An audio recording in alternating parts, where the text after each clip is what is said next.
പിന്നെ വാമൊഴിയൊക്കെ വിരിച്ച് നല്ല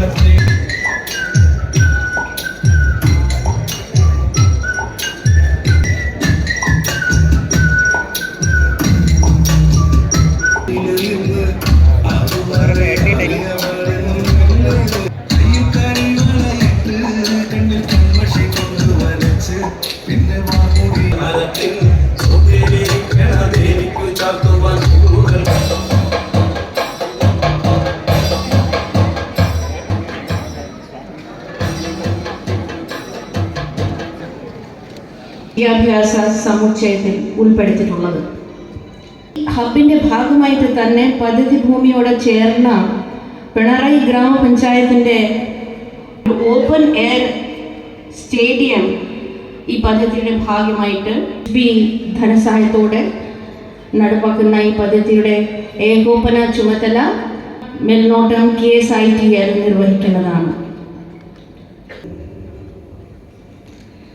കേരളത്തെ ഒരു നവ വൈജ്ഞാനിക സമൂഹമാക്കി മാറ്റുക എന്ന പ്രഖ്യാപിത ലക്ഷ്യം സാക്ഷാത്കരിക്കുന്നതിനായി നേതൃത്വപരമായ പങ്കുവഹിക്കേണ്ട മേഖല എന്ന നിലയിൽ സംസ്ഥാന സർക്കാരിൻ്റെ മുൻഗണനാ മേഖലയാണ് ഉന്നത വിദ്യാഭ്യാസ മേഖല. സർക്കാരിൻ്റെ കാര്യക്ഷമമായ ഇടപെടലുകളുടെ ഭാഗമായി നമ്മുടെ ഉന്നത വിദ്യാഭ്യാസ സ്ഥാപനങ്ങൾ ദേശീയവും അന്തർദേശീയവുമായ റാങ്കിംഗ് പട്ടികയിൽ മുൻപന്തിയിൽ ഇടം പിടിക്കുകയും മികവാർന്ന പ്രകടനം കാഴ്ചവെക്കുകയും ചെയ്യുന്ന സന്ദർഭത്തിലാണ് ആ മാറ്റങ്ങളുടെയും മുന്നേറ്റങ്ങളുടെയും എല്ലാം മൂർത്തമായ പ്രതീകം എന്ന നിലയിൽ 285 കോടി രൂപ ചെലവിൽ ബഹുമാന്യനായ മുഖ്യമന്ത്രിയുടെ മണ്ഡലത്തിൽ പിണറായി ഗ്രാമത്തിൽ ഒരു ഉന്നത വിദ്യാഭ്യാസ സമുച്ചയം തയ്യാറാവുന്നത്. 13 ഏക്കറിൽ 285 കോടി രൂപ മുടക്കി ഒരുങ്ങുന്ന ഈ എഡ്യൂക്കേഷൻ ഹബ്ബ് നമ്മുടെ സംസ്ഥാനത്തിൻ്റെ പ്രത്യേകിച്ച് മലബാർ ഭാഗത്തെ വൈജ്ഞാനിക മുന്നേറ്റത്തിൽ ഈടുറ്റ സംഭാവന നൽകുന്ന ഒന്നായി മാറുമെന്ന് തന്നെയാണ് പ്രതീക്ഷിക്കുന്നത്. ഇവിടെ പറഞ്ഞു കഴിഞ്ഞു 5 സ്ഥാപനങ്ങളാണ് ഒരു കേന്ദ്രത്തിൽ ഒരുങ്ങുന്നത്. Polytechnic college, hospitality management institute, industrial training institute, IHRD college of applied science, civil service academy. ഇവയെല്ലാം നമ്മുടെ കേരളത്തിൻ്റെ ഉൽപാദന സേവന മേഖലകളിൽ സംഭാവന നൽകാൻ കഴിയുന്ന തലമുറയെ വാർത്തെടുക്കാൻ കഴിയുന്നവയാണ്. വലിയ വിലയാകുന്നു. അത് സംസ്ഥാനവും വഹിക്കണം എന്നൊക്കെ പറഞ്ഞുള്ള തർക്കം വന്നപ്പോൾ അവസാനം 25% സംസ്ഥാനം കൊടുക്കേണ്ടതായിട്ട് വന്നു.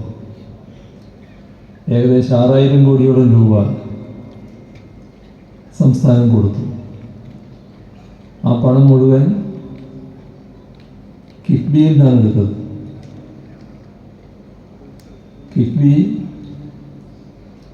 എടുത്ത വായ്പ അതാണ് നമ്മുടെ സംസ്ഥാനത്തിൻ്റെ നാഷണൽ ഹൈവേ വികസനത്തിന് വേണ്ടി കേന്ദ്ര ഗവൺമെൻറ്റിന് കൊടുക്കേണ്ടി വന്നു ചേർന്ന ഒരു വിനയാണ്. പിന്നെ മറ്റു കാര്യങ്ങളിലേക്ക് ഞാനിപ്പോൾ പോകുന്നില്ല. അത്തരമൊരു ബാധ്യത സംസ്ഥാനത്തിന് ഏറ്റെടുക്കേണ്ടി വന്നു. അതുപോലെയുള്ള വിവിധ പദ്ധതികൾ എടുത്ത് പരിശോധിച്ചാൽ കിഫ്ബി വലിയ തോതിലുള്ള പങ്കാണ് വഹിക്കുന്നത് എന്ന് കാണാൻ നമുക്ക് സാധിക്കും. നമ്മുടെ വിദ്യാഭ്യാസ രംഗം, ആരോഗ്യരംഗം, വൈദ്യുതി മേഖലയിൽ പവർ ട്രാൻസ്മിറ്റ്, പവർ ഹൈവേ, ഇങ്ങനെയെല്ലാമുള്ള കാര്യങ്ങളിൽ വലിയ പങ്കാണ് കിഫ്ബി വഹിച്ചിരിക്കുന്നത്. ഒരു നാടിൻ്റെ വികസനം നടക്കുന്നത് ബജറ്റ് മുഖേനയാണല്ലോ. നാടിൻ്റെ വിഭവശേഷി, സംസ്ഥാനത്തിൻ്റെ കയ്യിലുള്ള പണം എത്രയാണോ ആ പണം ഉപയോഗിച്ചാണ് നമ്മൾ വികസന പ്രവർത്തനങ്ങൾ നടത്തുക. എല്ലാവർക്കും അറിയാം നമ്മുടെ വിഭവശേഷി കുറവാണ്, ഖജനാവിന് വലിയ ശേഷിയില്ല. അപ്പോൾ പതിറ്റാണ്ടുകൾ കാത്തിരുന്നാലും നടക്കാൻ ഇടയില്ലാത്ത പദ്ധതികൾ. അപ്പോൾ നാടിൻ്റെ വികസനത്തിനെല്ലാം ഒഴിച്ചുകൂടാത്തതാണ്. അതിന് പണം കണ്ടെത്താൻ എന്താണ് വഴി?